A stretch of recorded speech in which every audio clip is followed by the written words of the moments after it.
Dan berikut dialog kami dengan pengamat intelijen dan keamanan nasional Stefi Andriani terkait strategi militer Iran melawan Amerika Serikat dan Israel. Mbak Stefi, ini kan Iran sudah mengajukan syarat, Amerika juga sudah mengajukan syarat begitu untuk menghentikan perang. Ini sudah dilakukan, tapi ternyata serangan demi serangan masih terus terjadi. Kalau menurut Anda, Mbak Stefi, ini sebenarnya apa yang sedang berlangsung? Apakah ini hanya sekadar strategi untuk mengulur-ulur waktu misalnya?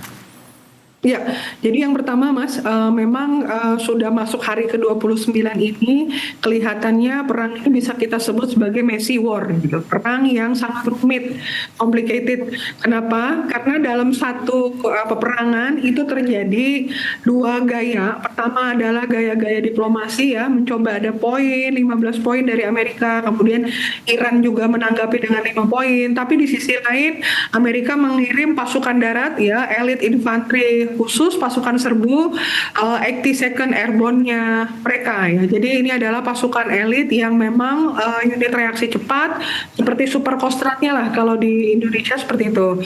Dan jangan lupa korban di Iran sekarang sudah 1.900-an, Libanon sudah 1.100-an, dan kemudian Israel 19 sipil tewas, Amerika sudah 13 orang gugur. Artinya semakin lama maka semakin banyak korban. Tapi yang menarik Mas, tanggal 6 April nanti ini akan ada summit ya di Islamabad, itu diprakarsai oleh 3 negara, Pakistan, Mesir, dan Turki. Jadi ketiga negara ini walaupun presentasinya kecil, memiliki niatan untuk mengakhiri peperangan dengan jalur diplomasi. Menlu Iran, Araghchi ya, sudah melakukan komunikasi back channel dan terbukti 20 kapal Pakistan ya itu sudah diperbolehkan dan ada jaminan untuk lewat dari Selat Hormuz. Yang menarik adalah di pekan ini Houthi turun. Itu jadi kalau minggu kemarin itu Hizbullah gencar ya melawan Israel, proksi Iran yang kedua yaitu Houthi 2 hari yang lalu turun. Yang jadi kekhawatiran adalah Houthi ini punya jejak menghancurkan beberapa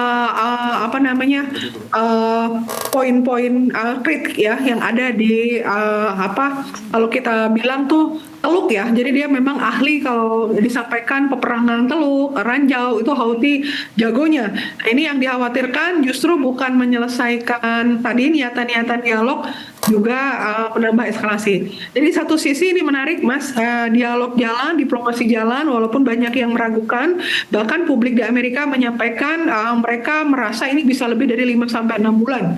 Ya. Namun di sisi lain juga militer terus jalan. Israel 2 malam lalu meluncurkan 60 jet tempur seperti yang tadi ditayangkan oleh Berita Satu ya. Jadi kritikal infrastrukturnya di beberapa tempat itu terkena. Nah di sini satu lagi adalah ada demo besar-besaran yang mungkin 3 dekade ini belum pernah terjadi di Amerika.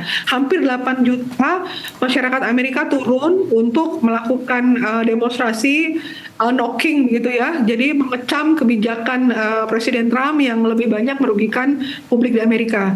Dan nama besarnya, nama baiknya, pride-nya sebagai warga Amerika ini juga banyak yang negatif ya turun. Jadi yang dirugikan di sini adalah masyarakat Amerika dalam waktu jangka panjang.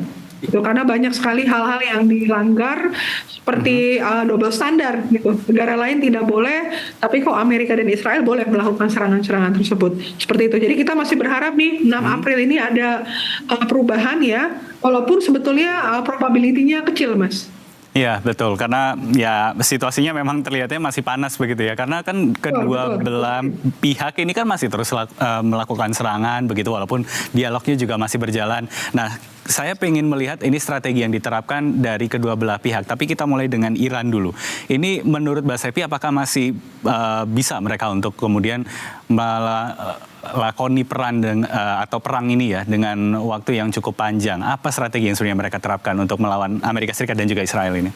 Ya, ada kemungkinan kalau memang Houthi yang dijadikan garda terdepan bisa juga dia mulai dengan menyerang Laut Merah gitu. Jadi nanti checkpointnya ada 2, Selat Hormuz dan Laut Merah. Dan ini akan menambah masalah energi global. karena dua-duanya ada kapal di situ ya, kapal komersil dan lain-lain. Jadi double checkpoint di sini Hormuz dan Suez. Gangguan perdagangan ini akan jauh lebih parah. Yang kedua, kalau saya membayangkan kalau kita bicara Iran 3 bulan yang lalu sebelum ada operasi ini, mungkin seperti tertutup, terisolir. Masyarakat dunia melihat Iran sebagai sebuah negara biasa yang cukup berani ya melawan menentang Korea Barat dan elit global. Tapi hari ini, Iran hari ini menjadi sorotan, Mas. Bahkan kelompok-kelompok yang cukup sensitif di Irak gitu ya, yang selama ini pernah berseberangan maupun kelompok-kelompok gerilyawan itu justru mau membantu Iran sekarang. Jadi kalau ditanya apakah Iran bisa menghadapi pasukan atau kekuatan darat dari Amerika dan Israel, kalau secara simetris saya rasa berat. Iran ketinggalan banyak dari sisi alutsista, kesiapan dan lain-lain. Tapi kalau dari sisi asimetris, ini sangat mungkin Iran bisa. Justru bisa juga lebih unggul. Kenapa? Karena Iran yang memahami seluk-beluk kotanya. Jadi kalau kita bicara perang kota, maka Iran nanti akan muncul nih tidak cuma militernya, komponen cadangannya, masyarakatnya membantu memberikan informasi, kemudian juga mencarikan tempat persembunyian, belum juga Iran ini paham sekali dengan proxy ya. Jadi dari Houthi, Hizbullah sudah, Hamas kita lihat relatif belum dari hari pertama, Irak ya sudah ya. Kemudian juga negara-negara lain yang punya simpatisan ini juga bisa.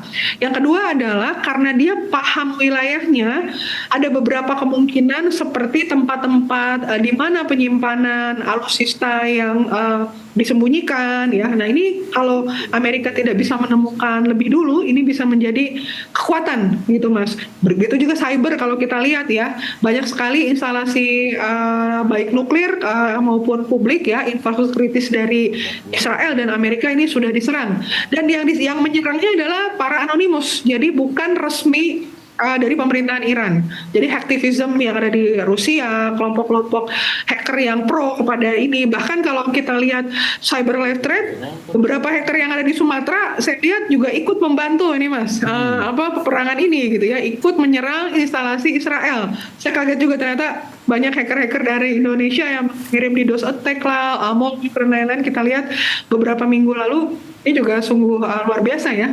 Mungkin ini adalah inisiatif atau hal yang kaitan